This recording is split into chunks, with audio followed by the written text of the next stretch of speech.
এখন আমাদের দেশে কিছু হুজুরও বের হয়েছে, পাবলিক এদের নাম দিয়েছে প্রেম বিশেষজ্ঞ হুজুর।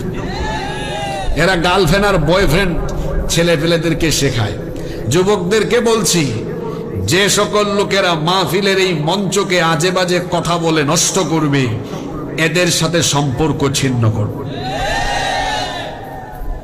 মাহফিলের এই ময়দান প্রেম ভালোবাসার ময়দান নয়। জিজ্ঞেস করেন আজকে যারা মাহফিলের আয়োজন করেছেন, কমপক্ষে 1-2 মাস ঘাম ঝরিয়ে, না ঘুমিয়ে, না খেয়ে, কষ্ট করে, পরিশ্রম করে আজকের প্রোগ্রাম তারা বাস্তবায়ন করেছে। এখানে যতগুলো কথা হবে সব হেদায়েতি কথা হতে হবে। থার্ড ক্লাস ফালতু কোনো কথা বলার জায়গা মাহফিল নয়। সাতক্ষীরার মানুষকে সচেতন হতে হবে। এই মাহফিলগুলো হচ্ছে দিন প্রচার প্রতিষ্ঠান, এমনকি ইসলামী বিপ্লব বা